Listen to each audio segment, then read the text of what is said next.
Agradecer al equipo de Biorisons por haberme hecho esta cordial invitación y poder compartir con todos ustedes mis casos clínicos y poder compartir con ustedes los beneficios y la versatilidad de algunos o de la mayoría de los materiales o biomateriales en este caso que nos puede ofrecer esta casa de implantes como es Biorisons.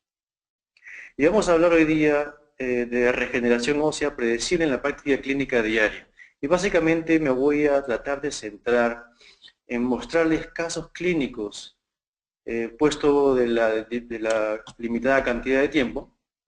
Voy a tratar de centrarme únicamente en algunos casos clínicos interesantes, los cuales pueden ser de mucha ayuda en su toma de decisiones en su propia clínica particular.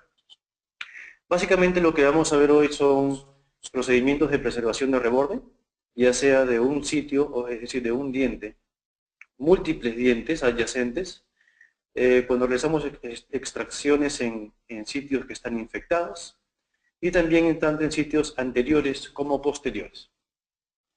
Asimismo, en la segunda mitad de la presentación, vamos a ver algunos procedimientos de aumentos de reborde, tanto horizontal como vertical. Y los biomateriales que van a ver en los casos que les voy a ir presentando, van a ser básicamente tres. El Mineros, la mezcla cortical y medular, el Alloderm, el GBR, y el Memblock, que es la membrana de colágeno reabsorbible de la casa Biorisons. Como les dije, el propósito de esta presentación es mostrarle un poco la aplicación de estos productos en la práctica clínica diaria. Y voy a hacer una pequeña introducción teórica, pero les prometo que no me voy a tomar mucho de su tiempo. Ahora en día, los implantes ya no se colocan donde hay hueso. La colocación de implantes es básicamente guiada por la prótesis. Primero tenemos que diseñar la prótesis dental, es decir, tenemos que saber exactamente dónde se encuentra el diente, o dónde queremos que se encuentre nuestra futura prótesis, para así desarrollar el sitio quirúrgico donde va a ir colocado el implante. Y frecuentemente necesitamos colocar de algún tipo de injerto óseo para aumentar el volumen o, en todo caso, para preservarlo. La regeneración ósea guiada usa prácticamente los principios de la regeneración tisular guiada. Usa más o menos los mismos principios quirúrgicos. La única diferencia es que es un poco más simple. ¿Por qué? Porque mientras que en la regeneración tisular guiada necesitamos regenerar hueso, ligamento y cemento para formar un nuevo periodonto, para la regeneración ósea guiada solamente necesitamos regenerar hueso. Pero utiliza el mismo concepto de la barrera selectiva, que en este caso sería una membrana de colágeno, con los casos que les voy a mostrar, que va a permitir únicamente la colonización de bacterias o de células osteoprogenitoras, lo cual nos va a permitir lograr nuestro objetivo final. Y para comenzar vamos a hablar de los procedimientos de preservación de reborde, que tal vez van a ser los procedimientos, o en mi caso particular, lo más frecuente. No hay día de la semana que no realice una preservación de reborde debido a que una pieza con un poste estuvo fracturada o por enfermedad periodontal, etcétera, etcétera. Entonces, desde mi punto de vista, tal vez este procedimiento es uno de los más comunes y también que tiene diversas técnicas para aplicarlo, y yo les voy a compartir cuál es la de mi preferencia. Principalmente, para lograr una preservación del reborde, todo debe comenzar por una extracción mínimamente traumática. Y muchas veces se habla en los textos o en los artículos o en las conferencias de extracciones atraumáticas. Pero realmente, ¿podemos realizar una extracción totalmente atraumática? Desde mi punto de vista, no. Porque el hecho de extraer una pieza dental ya está ya estamos haciendo algún trauma a los tejidos. Lo que tenemos que tratar de hacer es controlar este trauma y que sea el mínimo posible, para de esta forma poder preservar todos los tejidos blandos y duros lo más intactos posibles. Como por ejemplo en la foto que les estoy mostrando en la pantalla en este momento. Hay mínimo sangrado, mínimo trauma a los tejidos blandos. En la foto de la derecha pueden ver mínimo trauma a los tejidos duros, lo cual va a estimular una cicatrización y una reparación bastante favorable para la posterior colocación del implante. Y algunos tips, algunos puntos básicos que hay que seguir para lograr ese tipo de extracciones mínimamente traumáticas. Obviamente hay que tratar de evitar elevar la papila interdental. Y esto muchas veces va a depender de los instrumentos que utilicemos. Si utilizamos instrumentos muy antiguos, cuando el objetivo principal era simplemente sacar el diente, obviamente apenas coloquemos el elevador, la papila, lo primero que salta y se eleva es la papila interdental. Así que hay que tener mucho cuidado de no elevar la papila interdental, especialmente en la zona estética. Y hay que enfocarnos mucho en el proceso de la extracción. Hay que controlar mucho este proceso. De preferencia, utilizar un elevador fino, o comenzar por un periótomo, o utilizar algún otro tipo de instrumental. Por ejemplo, podemos utilizar un piezoeléctrico, o podemos utilizar un sistema de poleas como el Easy Extract para piezas unirradiculares, o algún otro instrumento con el cual se sientan cómodos de trabajar para tratar de evitar causar mucho trauma en los tejidos. Una buena luxación y siempre tener un buen control de la fuerza que estamos aplicando sobre los dientes va a prevenir el trauma al hueso. Y si estamos trabajando con una pieza posterior, definitivamente seccionar la pieza dependiendo de la cantidad de raíces que tenga esta. Una vez extraída la pieza, el punto clave es siempre eliminar todos los restos de tejido blando, todos los restos de tejido granulomatoso que puedan haber dentro del alveolo, para así dejar hueso limpio, hueso sano, para que sea un ambiente más favorable para la regeneración ósea. ¿Y por qué hay que ser tan delicado a la hora de realizar ese tipo de extracciones? Sobre todo en el sector anterior. Si nos remitimos a la literatura, hubo recientemente otro estudio, porque han habido múltiples, otro estudio en el cual nos mencionan cuál es el grosor promedio del hueso y el tejido blando vestibular en el sector anterior. Y si vemos, nos dan tres zonas: en la zona más cervical, a la mitad de la raíz, y la zona más apical del reborde, o del alveolo, mejor dicho. Y como vemos, el hueso alveolar en la zona cervical, como nos podemos imaginar, es mucho más delgado que en las otras zonas, sobre todo con la diferencia con la zona más apical. No llega ni al milímetro de espesor, es decir, que es muy frágil. Y como pueden ver en la fotografía inferior del lado izquierdo, pueden ver inclusive que pueden haber fenestraciones, y en estos casos, más que nada, es muy importante poder mantener en lo posible estos puentes de hueso que nos van a permitir actuar como un andamiaje para poder mantener el volumen mientras que se realiza el remodelado del sustituto óseo que podamos colocar dentro del alveolo. Y eso es en el sector anterior. Pero en el sector posterior, como ven en la fotografía inferior del lado derecho de sus pantallas, pueden ver que la tabla vestibular no deja de ser delgada.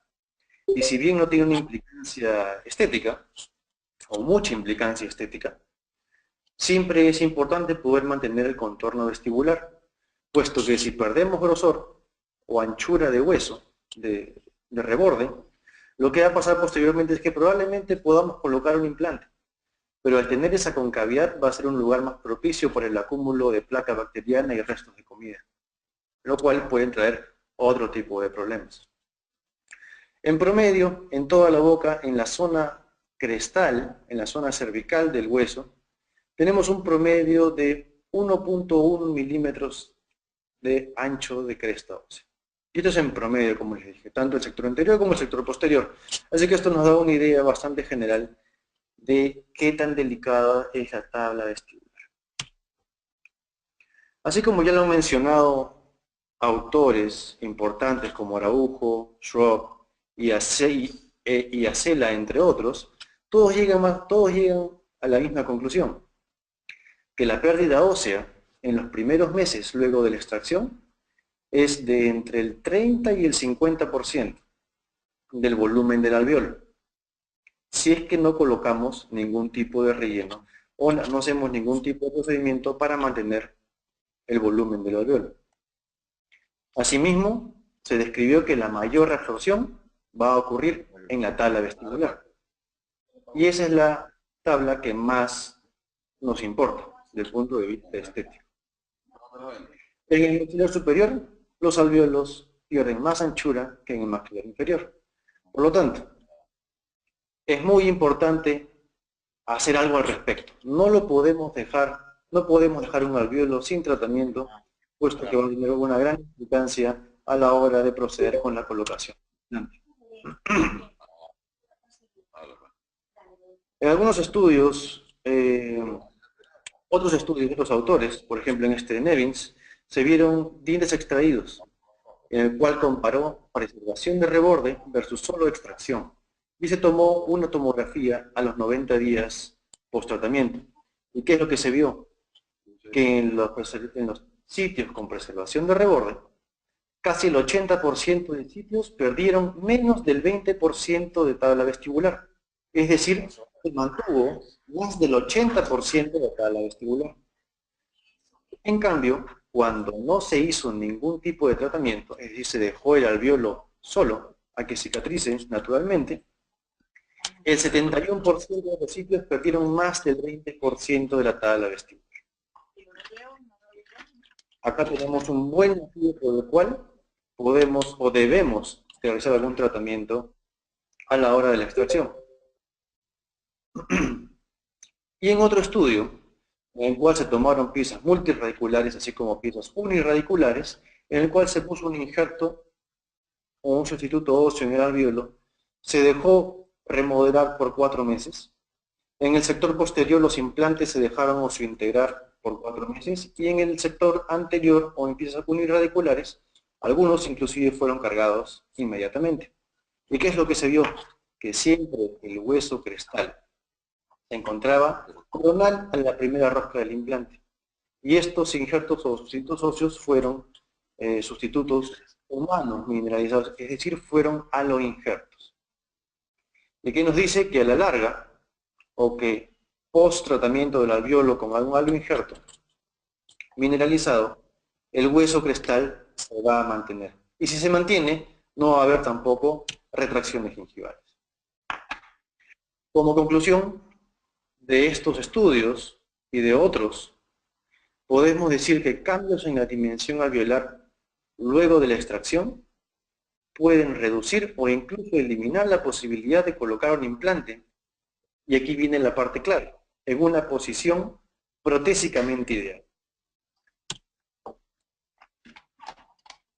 En un estudio del 2009 se analizaron varias técnicas de preservación de reborde. ¿Y qué fue lo que se encontró? Entre varios abstracts que luego fueron yendo disminuyendo y que terminaron en 37 estudios humanos, las conclusiones que se pudieron lograr fueron que la preservación de reborde definitivamente es efectiva, limitando las alteraciones alveolares tanto horizontales como verticales. Es decir, es recomendable hacer una preservación alveolar o de reborde para evitar el colapso de las tablas, sobre todo la tabla vestibular. También se mencionó que no hay evidencia que una técnica sea superior a la otra, ya sea un relleno del alvéolo, ya sea un relleno del alvéolo con un tapón de tejido blando, o sea un procedimiento de regeneración ósea guiada con una membrana de colágeno y un cierre primario. Los tres funcionan igual. Unos más complicados que otros, unos más simples que otros, pero los tres tienen, al final no hay ninguna diferencia en el resultado entre ellos. Y acá lo que sí me llama la atención es la última conclusión. Es que dicen que no hay evidencia concluyente que la preservación de reborde mejore la habilidad de colocar implantes dentales. Pero esto va en contra de lo que dijo Beck en el slide anterior, en el 2010. ¿Y por qué? Según mi punto de vista, acá falta una palabra clave o una frase clave. Yo le aumentaría, mejore la habilidad de colocar implantes dentales en una posición protésicamente ideal. Entonces probablemente ahí sí cambie o podría cambiar esta conclusión. Entonces hay que tener mucho cuidado a la hora de interpretar la literatura. Básicamente en los procedimientos de preservación de reborde que les voy a mostrar a continuación, básicamente utilizo únicamente dos materiales. El mineros, en este caso una mezcla cortical y medular, y un apósito de colágeno, únicamente de colágeno, un hemostático, nada más. Y les voy a mostrar cómo funciona. De acuerdo a los resultados de este estudio histológico, en el cual se rellenaron alveolos con un alveoinjerto mineralizado, se encontró lo siguiente, que una cicatrización temprana, que eran los 3 meses, versus una cicatrización tardía, luego de los 6, se encontró aproximadamente la misma cantidad de hueso vital y aproximadamente la misma cantidad de material de injerto residual.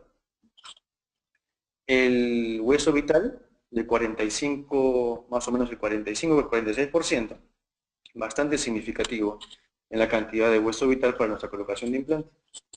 Pero otro punto importante fueron qué cambios hubieron en las dimensiones del reborde.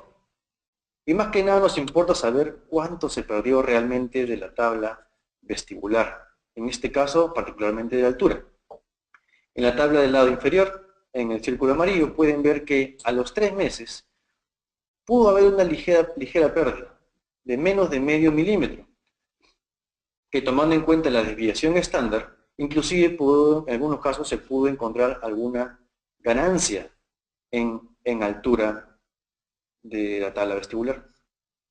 Sin embargo, en una cicatrización tardía, después de los 6 meses, más que nada se encontró el número negativo, ese menos 0.32, indica más que nada una ganancia en altura de los tejidos, en altura del reborde, que con la desviación estándar, si bien tiende para ganancia, pudo haber una pequeña pérdida, pero más que nada podemos encontrar hasta una ganancia en altura.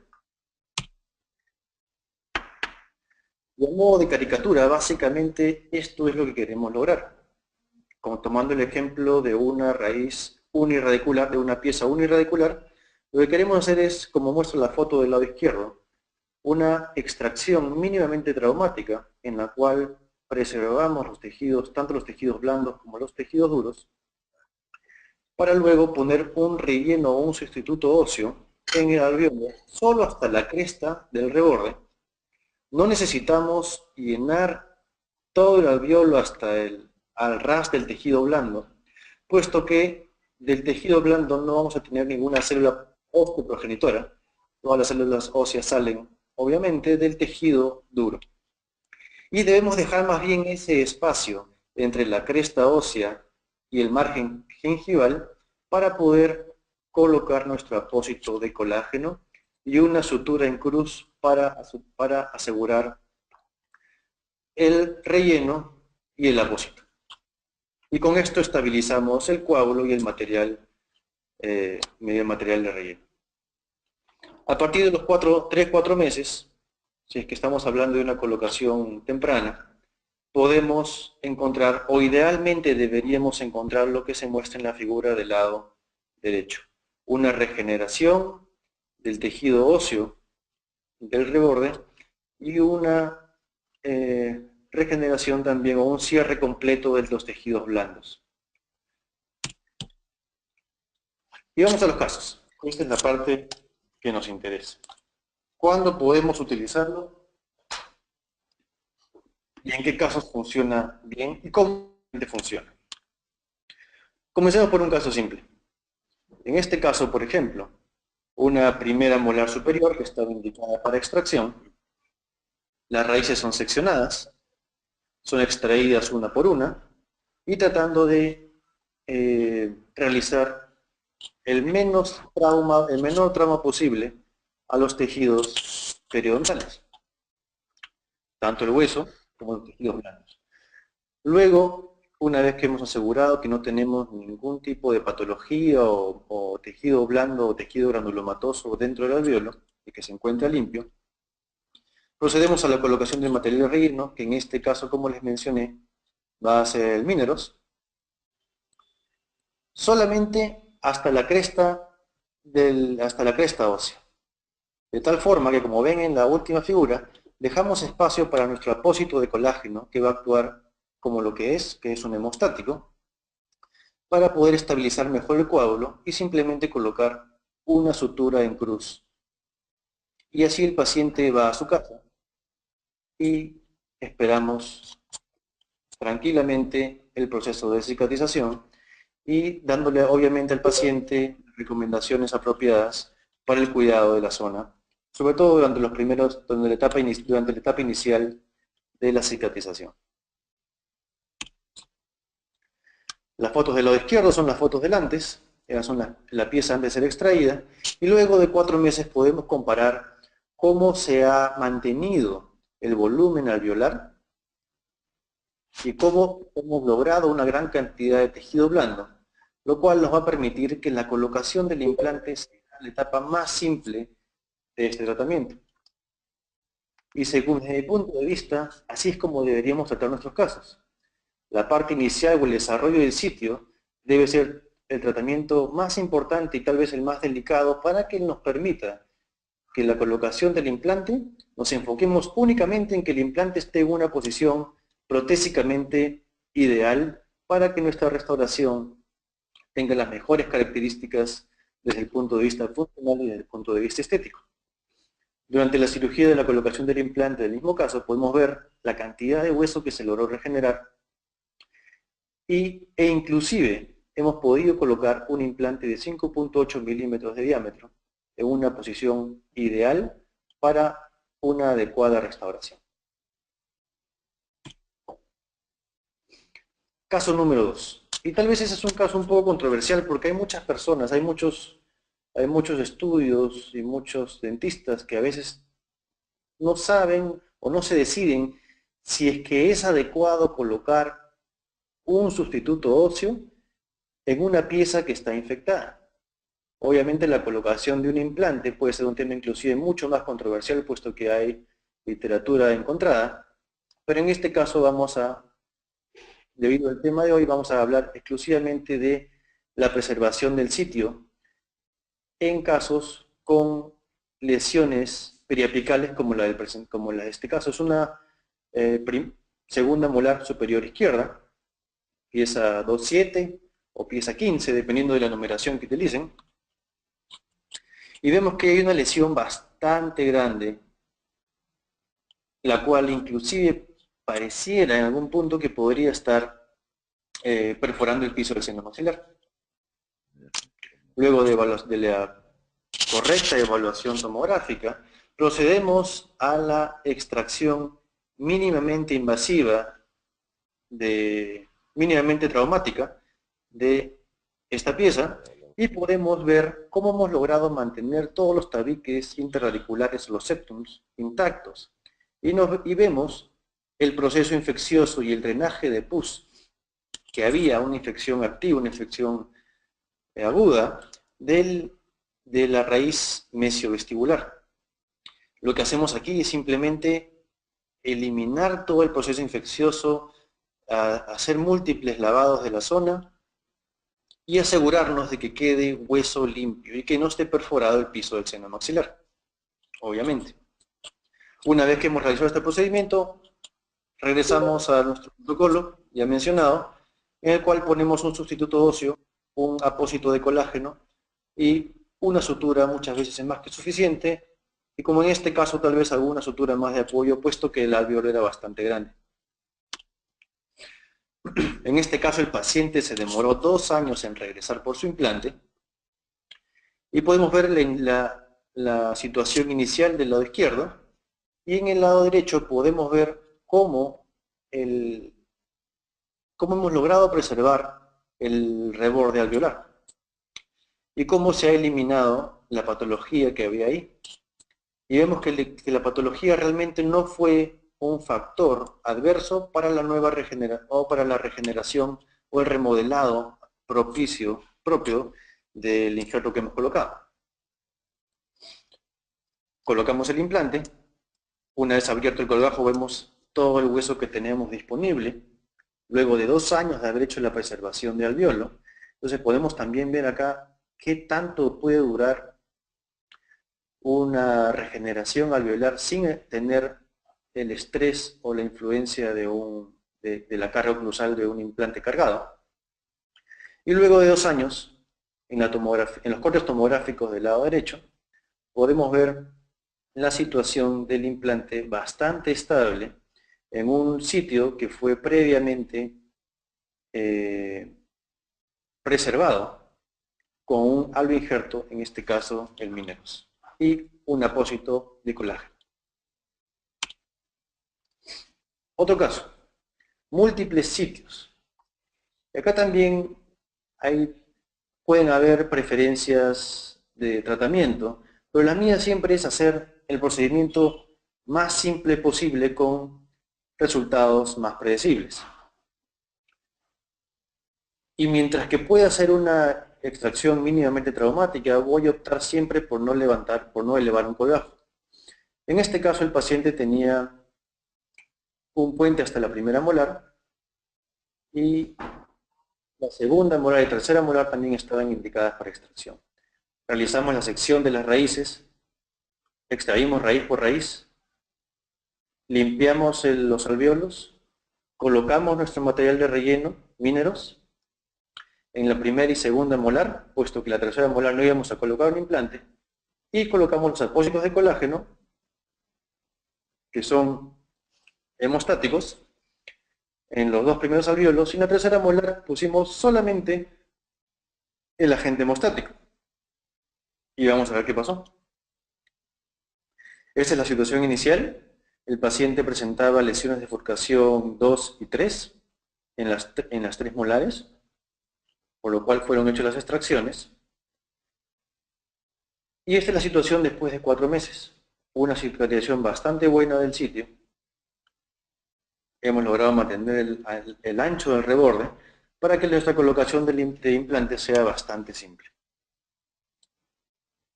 Y en esta radiografía, es un corte, una sección de una radiografía panorámica, podemos ver o comparar cómo es la cicatrización de los 2 alvéolos de las molares que han recibido preservación de reborde versus la cicatrización de la zona de la tercera molar. Y si se fijan bien en el lado derecho, pueden ver cómo la zona que no recibió un sustituto óseo tuvo un colapso del alvéolo, tal como se describió cómo se ha venido describiendo en la literatura y como lo mencionamos al inicio de la presentación. Para mí esta es una imagen bastante informativa de la cual podemos sacar muchas conclusiones y podemos reafirmar lo encontrado en la literatura científica. Procedemos a la elevación del colgajo. Vemos que tal vez en la zona más angosta fue donde anteriormente había un póntico y donde no se hizo ningún tipo de regeneración ósea. Y más bien en el sitio de la primera y segunda molar vemos una amplia disposición de hueso. Luego de 4 años se tomó una radiografía de control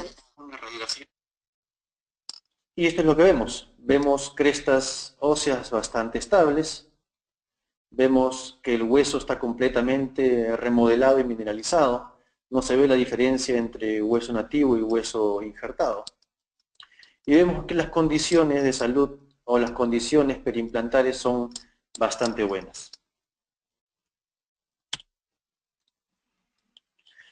En el caso de un sector anterior, si bien muchos, o ahora la tendencia es a colocar implantes inmediatos, en algunas veces no vamos a poder colocar el implante o simplemente no estaremos listos para colocar un implante. En este caso el paciente viene a la consulta porque siente que la pieza dental ha migrado apical coronalmente. Y vemos que tiene una pequeña fístula, un pequeño tracto fistuloso, algunos milímetros apical al margen gingival. En la tomografía realmente no observamos nada más que una posible fenestración en la zona más apical. Y procedemos a hacer un colgajo exploratorio, una cirugía exploratoria. Y vemos que hay una fractura horizontal, pero no está relacionada con esa pequeña perforación que tiene la raíz. Procedemos a sacar la pieza y a eliminar la fractura, y nos damos con la sorpresa que debajo de la corona, de la fractura horizontal, había una fractura vertical, con lo cual este diente está condenado a la extracción. Realizamos la extracción de una manera mínimamente traumática, podemos ver el diámetro o la espesura o el espesor de la tabla vestibular, bastante delgado de acuerdo a lo que sabemos por los estudios y cuánto mide de ancho una tabla vestibular, normalmente menos de 1 milímetro, pero realizamos la extracción de tal forma que vamos a tratar, hemos preservado esa tabla vestibular. Perdón. Procedemos con el relleno de alveolo y muchas personas nos dirán, ¿y ahora qué hacemos? Hemos elevado un colgajo, hemos puesto 2 verticales, mucha gente va a estar jalada de los pelos porque dicen, ¿y ahora me va a quedar una cicatriz? Bueno, vamos a ver cómo se soluciona todo esto. Y decidí simplemente reposicionar los tejidos. No vamos a cerrar el colgajo por primera intención, no vamos a hacer que la línea mucogingival migre coronalmente, y vamos a utilizar la mínima cantidad de suturas indispensables para lograr este cierre. Y otra vez colocamos nuestro apósito de colágeno. Se ha demostrado que la sutura interviene con la angiogénesis en los tejidos, así que siempre tratamos de colocar la mínima cantidad de suturas necesarias o indispensables para lograr una buena aproximación de los colgajos. Luego de 4 meses, viene la paciente, tiene un provisional que simplemente es adhesivo, está pegado a las coronas de ambos lados, y vemos cómo hemos podido mantener tanto los tejidos blandos y el contorno vestibular de la pieza que hemos extraído. Y si no les digo que hay una cicatriz, a primera vista no la van a encontrar. Tal vez la más notable es cerca de la línea media. Lamentablemente no tengo un puntero para mostrárselas, pero cerca de la línea media hay una pequeña cicatriz de la incisión vertical. Pero pasa inadvertida. Y podemos ver 4 meses después cómo de una situación inicial en la que realizamos una extracción de un diente fracturado, podemos pasar a la situación del lado derecho, donde si bien todavía no hemos colocado una corona definitiva, vemos cómo hemos logrado una migración coronal de los tejidos blandos y una preservación del contorno vestibular. Procedemos a la colocación de implante y podemos ver la calidad de los tejidos y el volumen de los mismos. Elevamos un colgajo y vemos la cantidad de tejido blando tanto como duro que hemos podido que se ha regenerado o que se ha remodelado, lo cual nos va a permitir una colocación de un implante en una posición ideal. Este es el caso terminado, con la corona puesta, y vemos que es un caso bastante aceptable desde el punto de vista estético y también desde el punto de vista funcional.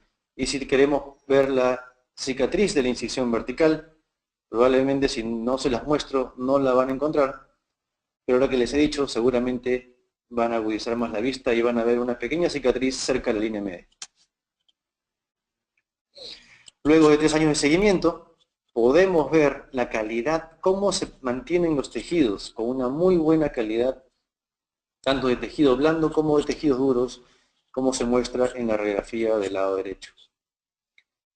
Entonces vemos por lo tanto que tanto en el sector posterior como en el sector anterior como cuando se levanta un colgajo, como cuando no, si trabajamos de una manera mínimamente traumática y así levantemos un colgajo, tratamos de mantener una buena irrigación de los colgajos, los resultados son siempre muy satisfactorios y haciendo tratamientos simples podemos lograr buenos resultados y predecibles en el tiempo. La segunda mitad de la presentación va con respecto al aumento de reborde, que también son situaciones bastante clásicas, sobre todo en pacientes que vienen a la consulta con puentes antiguos y que quieren ser reemplazados, y probablemente muchos de nosotros les recomendamos ya no reemplazar el puente, sino reemplazar el póntico con un implante y hacer una corona y hacer 3 coronas individuales, o más si es que el puente es un puente más largo. Y básicamente el aumento de reborde lo podemos dividir en dos. Cuando necesitamos un aumento horizontal y cuando necesitamos un aumento vertical, que casi siempre tiene un componente horizontal también. Y el diseño de colgajo es clave en los aumentos de reborde, por muchos factores. Uno de ellos es porque el diseño del colgajo nos debe brindar mucha visibilidad y mucho acceso al defecto, pero siempre teniendo en cuenta que debemos tratar de realizar el menor trauma posible a los tejidos. Por lo tanto, hay que escoger muy bien nuestro diseño de colgajo para ver si realizamos alguna incisión vertical, una incisión vertical o inclusive a veces hasta 2. ¿Y por qué es importante esto? Porque debemos ser capaces de liberar los colgajos de tal forma que éste debe ser capaz de cubrir durante todo el periodo de cicatrización tanto el sustituto óseo que hemos colocado como la membrana que hemos colocado sobre el sustituto óseo. Y esto es muy importante mantener un buen cierre a lo largo de todo el periodo de remodelado o de remodelado de regeneración de los tejidos duros. Sin una buena aproximación de tejidos, no hay una buena regeneración ósea. Y las incisiones verticales son muy importantes, porque nos da un mejor acceso, una mejor visibilidad, va a hacer que disminuya la tensión en nuestros colgajos, nos va a permitir reposicionar el colgajo coronalmente para poder cerrar un sitio donde hemos hecho aumento de reborde. Y en el caso de cirugías más amplias nos va a limitar el tamaño del campo quirúrgico, como por ejemplo en la foto inferior, si es que no queremos incidir en la papila central.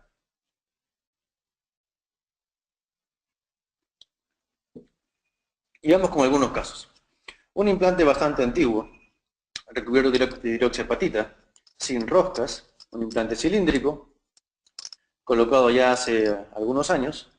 Tenía una bolsa y una bolsa de aproximadamente 10 milímetros, está muy cerca de la pieza adyacente, y presentaba inclusive supuración. Entonces decidimos eliminar o extraer tanto el implante como la pieza adyacente, que se encontraba bastante comprometida. Procedemos a sacar el implante, vemos que el implante salió de una manera muy sensible, muy simple, puesto que no tenía ya no estaba óseo integrado. Ven la cantidad de tejido fibroso que hay dentro del alvéolo del implante, y estaba conectado el defecto con el diente adyacente, por lo cual también se decidió a extraerlo. Pero lo más importante acá vemos el tamaño del defecto que nos dejó no solo el implante, sino la extracción de la pieza adyacente. Si bien tenemos un defecto relativamente contenido, lo que nos falta de tabla vestibular es bastante amplio. ¿Y qué es lo que vamos a hacer acá? Utilizamos otra vez, como en la preservación del alvéolo, y dicho sea de paso es mi material de injerto o sustituto óseo favorito, el Mineros cortical y medular, puesto que las partículas corticales me van a dar una cierta estabilidad de volumen, y las partículas medulares me van a dar todo el beneficio para el adecuado remodelado óseo. Entonces colocamos, una vez que hemos debridado, limpiado el defecto, Inclusive hemos realizado algunas perforaciones corticales para estimular, para hacer un ligero trauma y estimular el proceso de cicatrización. Procedemos a colocarle material de relleno, no solamente en el defecto, sino aprovechamos de hacer un ligero aumento de reborde también posterior al defecto para poder colocar esos implantes de una manera más adecuada. A los meses después tomamos una radiografía y vemos cómo hemos logrado una adecuada o más que adecuada regeneración del volumen óseo. Tenemos una buena densidad de hueso, clínicamente podemos ver una buena altura y un buen ancho de los rebordes. Entonces, pasamos luego de 5 meses, pasamos de lo que veíamos inicialmente en el defecto de la foto del lado izquierdo, a lo que encontramos posteriormente, luego de una regeneración con míneros y una membrana de colágeno como es reabsorbible, como es el Memblock, pasamos a tener una regeneración ósea como la que vemos en la foto del lado derecho, lo cual nos ha permitido una colocación de los implantes bastante predecible y otra vez siendo esta etapa, la colocación del implante, la que debería ser la más simple del procedimiento, por puesto que nos queremos enfocar en la ubicación del implante en sí, para lograr tener una rehabilitación estética y funcionalmente ideal. Otro caso de aumento de reborde, esta vez en el sector anterior, un paciente que había perdido o que perdió un incisivo debido a un codazo jugando fútbol y había tenido algún tipo de cirugía. Podemos ver el tejido cicatrizal, toda la cicatriz ahí en el tejido vestibular, un biotipo bastante grueso y un defecto bastante marcado. Y lo peor de todo es que este paciente era un paciente muy especial, un paciente complicado, y eso no era lo peor, sino que lo peor es que este paciente era un abogado, ¿no? Entonces entrábamos ahí con cierta dubitación que nada nos podía salir mal. Le damos el colgajo, y como periodoncista lo primero que veo es en la foto del lado izquierdo, es esa exostosis en el incisivo lateral. Lo primero que hubiese hecho como periodoncista, si esta fuera una cirugía periodontal, sería eliminar esa exostosis para que haya una buena cicatrización de los tejidos blandos y tenga una muy buena terminación del margen gingival. Sin embargo, quiero hacer esto lo más predecible posible y utilizar una membrana de colágeno reabsorbible. Y para que mis resultados sean mejores, voy a utilizar esta exostosis como punto de apoyo de mi membrana para que me ayude con la estabilidad del volumen, con la estabilidad dimensional del injerto. El remanente óseo, o lo que nos queda de reborde, es suficientemente ancho para poder colocar un implante al mismo tiempo de la regeneración. Hacemos las corticotomías, las perforaciones corticales. Ojo que debemos hacer estas perforaciones antes de la colocación del implante para no correr el riesgo de tocar el implante con la fresa que hagamos la corticotomía. Estimulamos un poco de sangrado y procedemos a la colocación del implante y del relleno óseo. El material de relleno tiene un porcentaje de entre el 25 y 30% de remodelado, lo cual podemos perder en volumen. Por lo tanto, siempre es bueno colocar material un poco en exceso para contrarrestar o para compensar ese remodelado que va a haber en el futuro. Y decidimos colocar una matriz acelular dérmica, en este caso el Alloderm, para que actúe como método de barrera, para que actúe como una membrana. ¿Y por qué decidimos utilizar esto? Porque entre otras aplicaciones que tiene el Alloderm, se ha visto que, uno, vamos a mejorar el grosor de la encía, que si bien es cierto, no necesitamos mejorar mucho porque este paciente ya tiene un biotipo grueso, pero vemos que tiene muchas cicatrices. Y este material también se ha visto utilizado en eliminación de pigmentaciones melánicas, por ejemplo, y en el mejoramiento de los tejidos. ¿No? Como les mencioné, el Alloderm aumenta el grosor de densidad creatinizada, se utiliza en el tratamiento de deformidades de rebordes, se utiliza bastante en el procedimiento de recubrimiento radicular, elimina pigmentaciones melánicas y también es utilizada como membrana para procedimientos de regeneración ósea como es el presente caso. Algunos meses después, cuando el paciente ya viene para su segunda fase quirúrgica, vemos cómo han mejorado los contornos vestibulares y cómo ha mejorado la calidad de los tejidos blandos. De una vista lateral, vemos cómo ya la cantidad de tejido cicatrizal ha sido enmascarada o ha sido reemplazada por esta matriz celular dérmica que hemos puesto debajo. Una radiografía periapical del implante en este punto nos muestra cómo el implante está en una muy buena ubicación y se ha podido mantener la cresta ósea de los dientes adyacentes, lo cual nos va a permitir una adecuada restauración. De este punto de vista, de esta fotografía de vista oclusal, podemos ver el antes y el después y cómo mejoró nuestro contorno vestibular, lo cual nos va a permitir una restauración bastante similar, bastante estética, comparada con la pieza, con el incisivo central opuesto. Casualmente, el paciente muestra mejores condiciones gingivales alrededor del implante que alrededor de sus coronas sobre dientes naturales. Este paciente, pues, paciente abogado, al parecer no era muy amigo del cepillo de dientes, del cepillo dental, pero podemos ver las condiciones en las cuales estamos trabajando, las condiciones en las cuales quedaron los tejidos, tanto blandos como duros, y nos permitieron, con el uso de los biomateriales adecuados, en este caso el Mineros y el Alloderm, poder reconstruir esta zona estética de una manera bastante satisfactoria, tanto para nosotros como para el paciente. Vamos a ponernos un poco más difíciles en cuanto al aumento de reborde. Y cuando el reborde está angosto y tenemos entre 3, 4 o hasta 5 milímetros de anchura de reborde, nos va a permitir colocar los implantes de forma simultánea, y en casos como este vamos a poder realizar una técnica de split, en la cual vamos a dividir el reborde, crear un espacio en el medio, colocar los implantes y un material de relleno.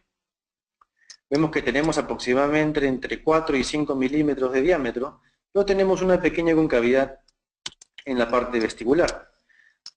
Clínicamente, cuando vamos a la boca, vemos que el reborde era un poquito menos de 4, tal vez 3,5, entre 3,5 y 4 milímetros, y tenemos, en la foto de la derecha se puede apreciar un poco mejor esa ligera concavidad que hay a la mitad de la cresta en sentido vertical, lo cual, si hubiésemos puesto los implantes, probablemente gran cantidad de las roscas o del diámetro del implante hubiese estado expuesta. En este caso trabajamos con un dispositivo piezoeléctrico, con lo cual vamos a hacer la técnica de Ridge Split, del split crestal, y vamos a ir dividiendo o expandiendo el hueso hasta 4 milímetros. Hemos extraído la pieza molar, hemos conectado la incisión crestal que hay en el reborde con la vertical, en distal de la primera premolar, y hemos ido expandiendo el hueso, hasta tal punto en el cual nos permitió colocar 3 implantes, siendo los primeros 2 en la parte que hemos expandido, y el último está la mitad en la parte expandida y la otra mitad dentro del alveolo de la molar. Entonces acá estamos haciendo dos cosas. Estamos haciendo un aumento de reborde en la parte más anterior, y en la parte correspondiente a la molar vamos a hacer una preservación alveolar. Ponemos el material de relleno en los espacios, en los gaps, tanto del split como del alveolo, de la molar, tornillos de cicatrización, y bueno, un punto muy importante acá, que es la parte tal vez más complicada de esta técnica, es que Una vez que hemos expandido la tabla vestibular, esta se torna bastante delicada. Y por la delicadez de ella, cuando colocamos los implantes, esta se puede expandir inclusive un poco más. Y puede ubicar nuestros implantes ligeramente más hacia el vestibular de lo que habíamos planificado. Por eso, como ven en la foto del lado derecho, es muy importante mantener la firmeza de nuestra mano a la hora de colocar los implantes para que estos no se desplacen al vestibular o al lingual si es que fue la tabla que quedó más delgada. Procedemos a la colocación del material de relleno, en este caso, como les vengo comentando, el Mineros.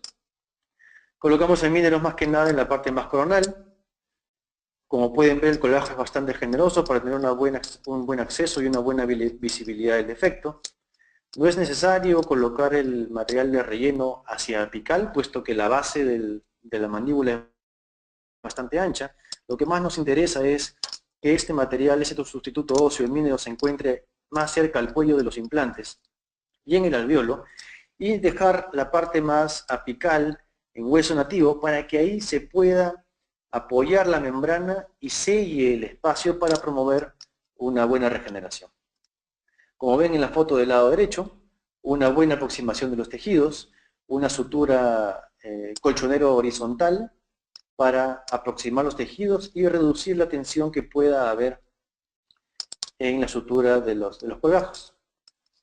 Trato de utilizar suturas delgadas, en este caso es un Vicryl de 5 ceros.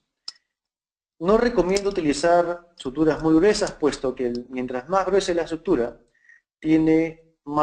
puede aplicar más tensión en los colgajos. En cambio, mientras más delgada es la sutura, si aplicamos mucha tensión en el colgajo para cerrarlo, nuestra sutura se va a romper. Y este puede ser un buen indicador de cuándo necesitamos liberar más el colgajo para que nuestra sutura simplemente esté aproximando los colgajos y no aplicando tensión a ellos, porque esto puede significar que en una cicatrización temprana, a los pocos días, nuestra herida se puede abrir. Y esto es contraproducente para la cicatrización de los tejidos. Entonces pasamos de nuestras fotos clínicas de esta situación inicial a la situación posterior, luego de 4 meses en el lado derecho, punto de vista oclusal. De una vista anterior, vemos cómo hemos logrado engrosar generosamente el reborde. Y al momento de la segunda fase quirúrgica podemos ver la cantidad de hueso que hemos podido mantener e inclusive regenerar. Hemos eliminado ese pequeño defecto o esa concavidad vestibular que había, y en la zona del alveolo de la molar hemos logrado regenerar por completo el hueso o preservar por completo ese hueso, ese alveolo. Y para cerrar, justo estamos con el tiempo, un último caso de regeneración vertical. Ese tipo de regeneración es un poco más complicada.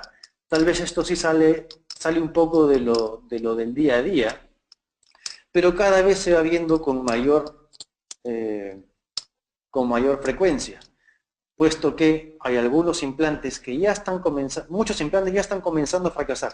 Y cuando fracasa un implante, realmente fracasa bastante mal. Como es el caso de este implante, un incisivo central inferior, un incisivo central superior, en una paciente que ya tenía enfermedad periodontal, que ya está controlada. El implante, como ven, había perdido su integración, fue retirado con bastante facilidad y nos dejó detrás un defecto horizontal y un defecto vertical bastante grande. ¿Qué hicimos acá? Extrajimos el implante, realizamos la explantación del mismo y dejamos que los tejidos cierren sin poner ningún material de relleno. ¿Cuál es el motivo principal de esto? Que nuestros tejidos blandos cicatricen y tener el mayor grosor y la mayor cantidad de tejido blando disponible para que a la hora que hagamos la regeneración vertical tengamos suficiente tejido blando para lograr un buen cierre primario libre de tensión. pasan 6 u 8 semanas, que es lo que realmente necesita el tejido blando para que tenga un buen aproximamiento, una buena aproximación. Y los tejidos, vemos como ya se comenzó a colapsar el reborde, tanto en sentido vertical como en horizontal. Y tenemos ya un buen tejido cicatrizado y bastante disponibilidad de tejido para hacer nuestro procedimiento de regeneración ósea. Elevamos el colágeno nuevamente. Y algo que no les comenté es que la paciente cuando vino me decía que cada vez que se resfriaba, le dolía el implante. Y yo decía, no puede ser, es algo muy extraño, ¿no? Y en el momento no le tomé importancia, pero después me di cuenta, cuando realizamos la explantación y particularmente cuando hicimos el reentre en la zona quirúrgica, vimos que el implante había perforado el piso de la fosa nasal. Y es ese tejido blando que ven ahí, ese tejido es el piso de la fosa nasal. Entonces ya se pueden dar una idea de qué tan profundo es la pérdida de hueso en sentido vertical que tiene esta paciente, ¿no? Y en sentido horizontal también. Lo que vamos a proceder es colocar unos tornillos tenting para hacer tipo una carpa para mantener el espacio vertical, el cual colocamos en el hueso y el cual va a sostener en sentido vertical nuestra membrana rígida, que en este caso va a ser una malla de titanio. Una vez colocada, adaptada la malla de titanio, vamos a proceder al relleno otra vez con mi material de relleno predilecto, que es el Mineros, y con tornillos de fijación vamos a fijar la malla en hueso nativo y asegurándonos de que estar lejos de las raíces de los dientes adyacentes. Hay que tener, ojo, mucho cuidado con eso. Y otro de los puntos importantes es lograr un buen cierre primario, libre de tensión. Ahí pueden ver en la foto del lado derecho el colchonero horizontal. A veces es necesario colocar más de un colchonero horizontal, si es que el campo operatorio es muy amplio, y las suturas necesarias para lograr una buena aproximación de los tejidos, sin exagerar con la cantidad de suturas, por los motivos que les expliqué anteriormente. Luego de 9 meses, regresamos al sitio y realizamos la remoción de la malla de titanio. Extraemos el tornillo de fijación, extraemos el tornillo vertical y vemos la buena cantidad de tejido duro que hemos logrado regenerar. Y como pueden ver, hemos logrado regenerar tejido duro hasta donde se encontraban las crestas alveolares de los dientes adyacentes, tanto la cresta mesial del incisivo central como la cresta mesial del incisivo lateral del otro lado. Esto realmente es lo que va a dictar hasta dónde podemos pronosticar la regeneración ósea. Luego se procedió con la colocación del implante y luego de unos 5 meses de reevaluación podemos ver en el lado izquierdo cómo el implante, no se dejen distraer porque tiene un implante en el premolar. Ese no es el que estamos mirando, el que estamos mirando es el implante del incisivo central, que está en la parte más izquierda de la fotografía izquierda, como el implante está totalmente cubierto por hueso, de una vista de un corte coronal. En la fotografía del medio vemos cómo el implante ha logrado estar cubierto por una buena tabla vestibular que hemos podido regenerar, y el implante realmente ahora está colocado, si lo comparamos con la emergencia de la raíz del incisivo contralateral, en una posición bastante ideal. Un corte transversal, podemos ver cómo hemos logrado regenerar en sentido vertical por completo toda nuestra tabla vestibular. Y simplemente, para mostrarles algo de literatura, ya para cerrar con uno de mis últimos slides, es esta revisión de literatura que se hizo este año, ha sido publicada este año en el 2016, en el cual toman varios estudios de regeneración vertical y el pronóstico a largo plazo. Y se encontraron estudios de seguimiento hasta 5 años. Y lo que se concluyó en esta revisión de la literatura es que la regeneración ósea guiada, como la que les acabo de presentar, en el sentido vertical, es estable por lo menos hasta los 4 o 5 años. Y eso es lo que nos muestra la evidencia. Esperemos que en el futuro cercano sigamos obteniendo estos buenos resultados y esta buena estabilidad de la regeneración vertical, la regeneración ósea guiada en sentido vertical, lo cual nos dé más tranquilidad para seguir haciendo este tipo de regeneración. Con eso voy a dar por concluida mi presentación de hoy, pero sin antes darles un pequeño mensaje. Como dice el lema del lado izquierdo, siempre hagamos lo correcto y no lo que es fácil. Pero como dice en el lado derecho, siempre hay que tratar de mantener las cosas lo más simples posibles sin pecar de simplista. Hay que hacer lo correcto y manteniéndonos dentro de los procedimientos que estamos acostumbrados a hacer o de procedimientos simples que son altamente predecibles. Ahora en la industria, en nuestra profesión cada vez sacan procedimientos que muchos de ellos tienen resultados muy impresionantes, pero realmente no son predecibles en todas las veces que se realizan. Entonces hay que tener mucho cuidado en cuáles procedimientos elegir, puesto que estamos trabajando en nuestros pacientes y si fracasamos es un punto en nuestra contra. Por eso que como les he mostrado en todos los casos que les he pasado en estos 50 minutos, han visto que utilizo materiales que son altamente predecibles, conjuntamente con procedimientos altamente predecibles, para lograr resultados como los que les he podido mostrar esta mañana.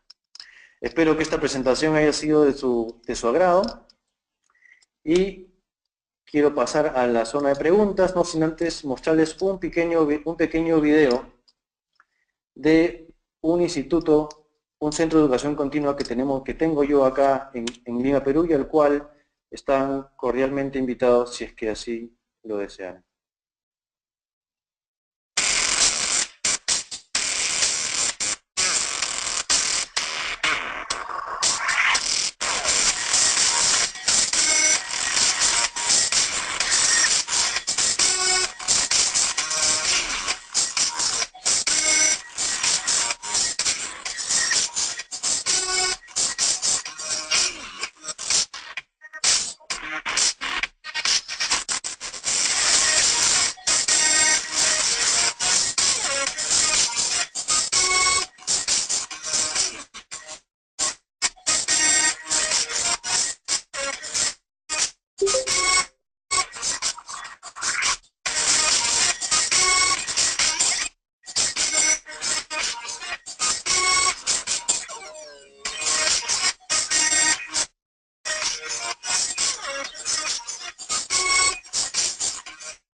Y me quiero despedir no sin antes presentar a mi equipo de trabajo.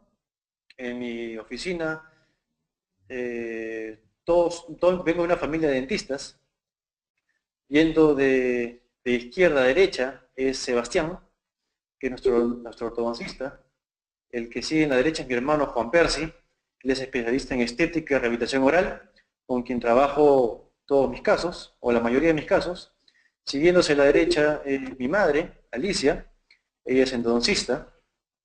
El que sigue en la fila es mi padre, el doctor Francisco Pardo, él también es rehabilitador oral, y junto con él y con mi hermano son quienes rehabilitan mis casos, trabajamos conjuntamente los casos. Mi esposa Fiorella, quien es odontopediatra, y el que les habla, Juan Francisco Pardo, periodoncista. Y sin más, me despido. En la parte inferior derecha de la pantalla tienen mi correo electrónico, por si tienen alguna pregunta, y la página web de mi Centro de Educación Continua, por si están interesados. Ahora no sé si es que habrá alguna pregunta. No sé si estás por ahí, Andrea.